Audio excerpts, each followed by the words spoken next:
2025 সালের ফেব্রুয়ারি মাসে মধ্যপ্রদেশ ভ্রমণের সময় বান্ধবগড় এবং পান্নার জঙ্গলে গোটাচারেক সাফারি করেও কোনো প্রিডেটরের দর্শন না পেয়ে যথেষ্ট বিফল মনে ফিরেছিলাম। কিন্তু মনে মনে জিদ ধরে দিয়েছিল যে জঙ্গলে বাঘ দেখে তবে ছাড়ব। অতএব আবার জঙ্গল। এবার জিম করবেট খ্যাত করবেট ন্যাশনাল পার্ক। কলকাতা থেকে আমরা দুজনে দিল্লি পৌঁছে অগ্নি এবং সায়ন্তনীকে পিক আপ করে দুপুর 2:30 নাগাদ রামনগর পৌঁছলাম। রাতটা সেখানে কাটিয়ে পরের দিন দিঘালা ফরেস্ট রেস্ট হাউসের উদ্দেশ্যে রওনা দিলাম। ফরেস্ট রেস্ট হাউসে কোনো মতো লাঞ্চ সেরে আমাদের প্রথম সাফারিতে বেরিয়ে পড়লাম। যেতে যেতে ভাবছিলাম ওই দূরে আকাশের গায়ে হেলান দিয়ে দাঁড়িয়ে থাকা পাহাড়গুলির নিচে বনাঞ্চলে হয়তো ঘুরে বেড়াচ্ছে আমাদের সেই কাঙ্ক্ষিত জীবটি বা কে জানে এবারে তার দেখা পাবো কিনা। একটু এগিয়ে রামগঙ্গা নদীর ধারে যে দৃশ্য চোখে পড়ল তা এক কথায় অকল্পনীয়। প্রায় 5-6টি হাতি একসাথে নদীতে নেমে জলপানে ব্যস্ত। কাছে কোথাও একটা ময়ূর সমানে ডেকে চলেছে।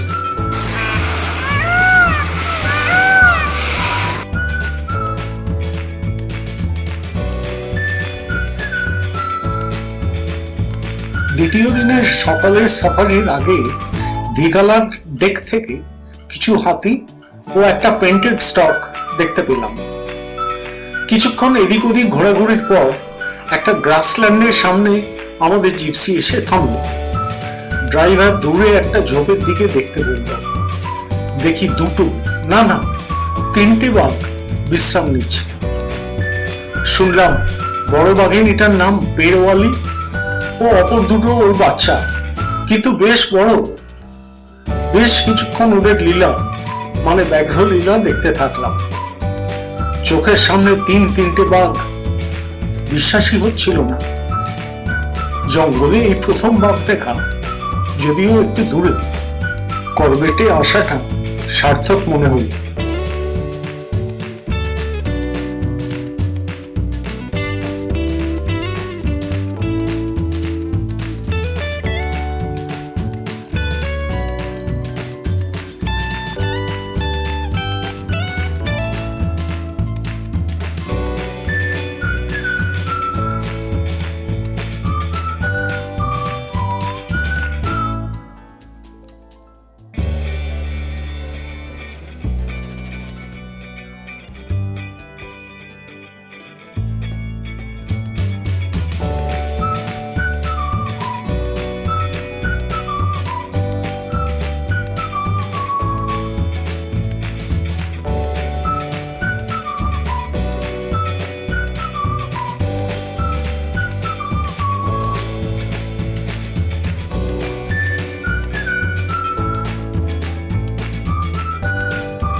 কিছুক্ষণ এখানে কাটিয়ে একটা কাঠের ব্রিজ পেরিয়ে আমরা রামগঙ্গা নদীর ওপারে গেলাম।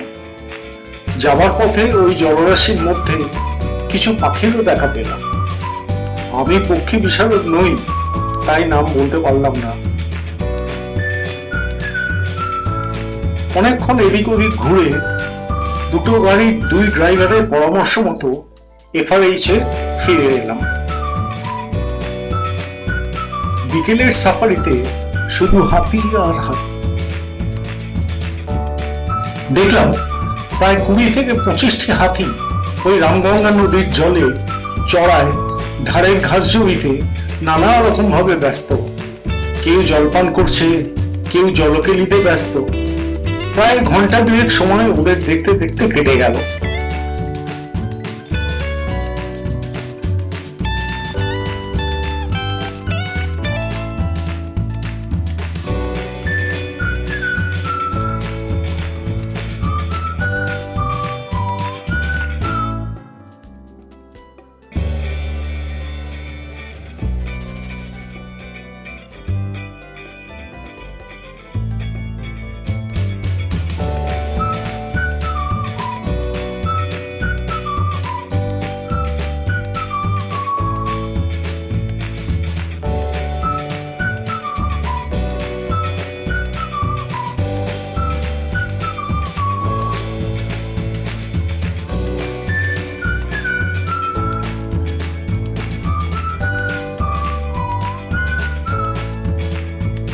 তৃতীয় দিনের সকালে সাফারিতে দেখলাম আগের দিনের সব হাতি রামগঙ্গা নদী ছেড়ে ডাঙায় উঠে আসছে।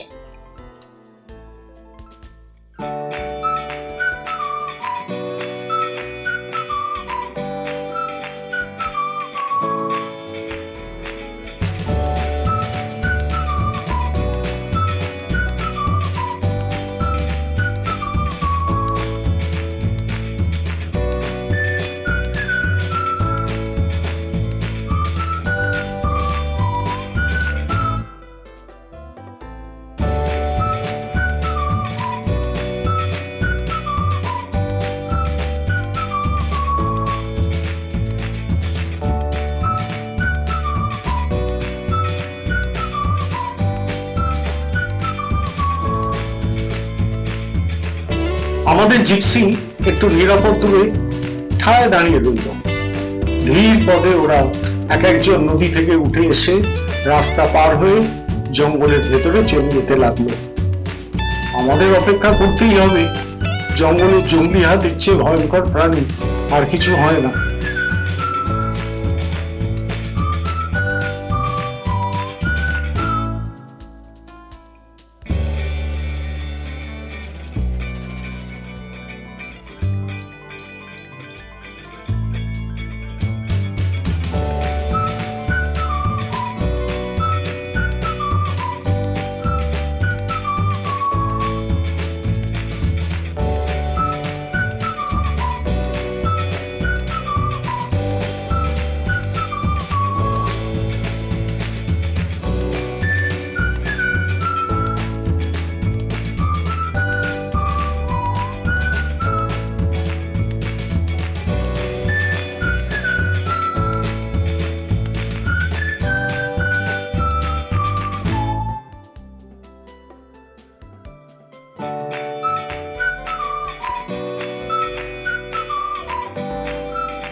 বিকেলের সাফারিতে জঙ্গলের অন্যদিকে অনেকটা ঘোরাঘুরি করে একটা হক ঈগল চোখে পড়ল।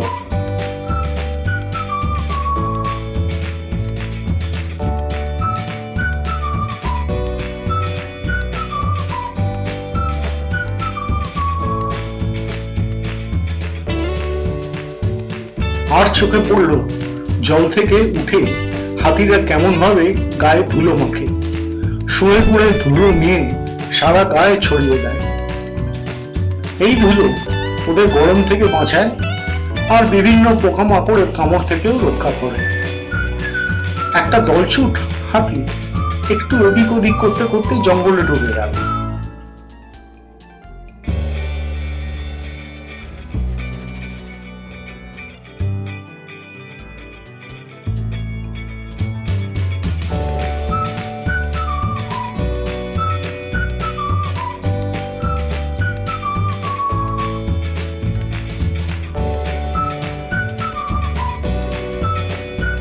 আরেকটু এগিয়ে আবার আমরা এলাম একটা গ্রাসল্যান্ডে। মাঝখানে একটু রাস্তার মতো করা আছে। হঠাৎ দেখি বেশ কয়েকটা চিতল হরিণ এদিক থেকে ওদিকে ছুটে যাচ্ছে। আচমকা একটা জিপসি এসে জানালো ওদিকে কোথাও বাঘের সাইটিং হয়েছে। দুটো গাড়ি পড়ি কি মরি করে সেই দিকে ছুটে চলল।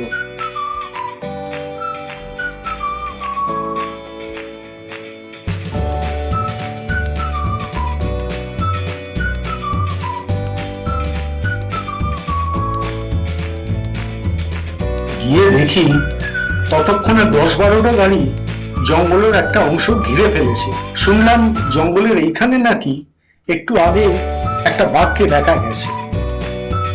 সবাই টান টান উত্তেজনা নিয়ে অপেক্ষা করছি। চারিদিকে একটা অস্বস্তিকর নীরবতা। একটু পরেই জঙ্গলের ওই ফাঁকা জায়গাটা দিয়েই সেই বাঘটা বের হইল। আমাদের সামনে দিয়ে আস্তে আস্তে হেঁটে নিচের দিকে এগোতে লাগলো। সবাই বাকরুদ্ধ হয়ে দেখতে থাকলাম।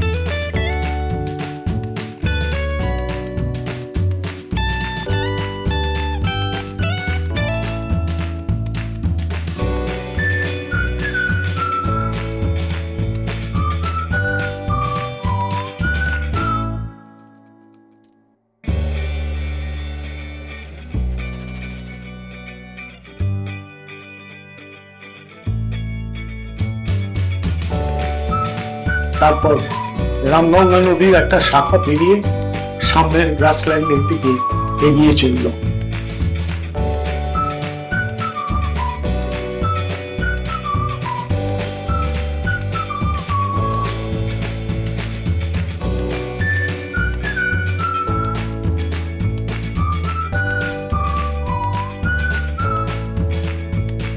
সে দৃষ্টির বাইরে যেতেই সবার হুঁশ ফিরে এল। এত কাছ থেকে পূর্ণবয়স্ক বাঘ দেখতে পাবো কেউ কল্পনা করতে পারিনি। জানি এই ধরনের সাইটিং খুবই ঝুঁকিপূর্ণ এবং বিপজ্জনক, কিন্তু এ এক অসম্ভব রোমাঞ্চকর এবং হাড় হিম করা অনুভূতি। এক অভূতপূর্ব আনন্দে মনটা ভরে উঠল। গত 1 বছরের বেশি সময় যে স্বপ্ন বুকে আগলে রেখেছিলাম আজ তা পূর্ণ হল। এফআরএইচে ফেরার সময় কয়েকটা সম্বরডিয়ারও চোখে পড়ল।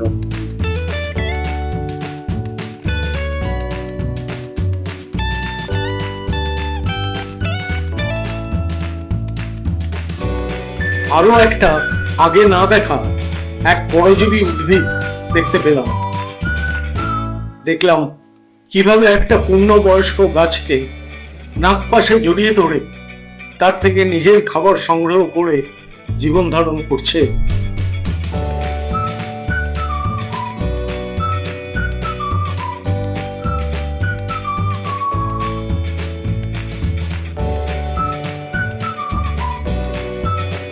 এরপর কর্পেটের জঙ্গলকে বিদায় জানিয়ে আমরা আবার আমাদের শহুরে জীবনের দিকে ফিরে চললাম।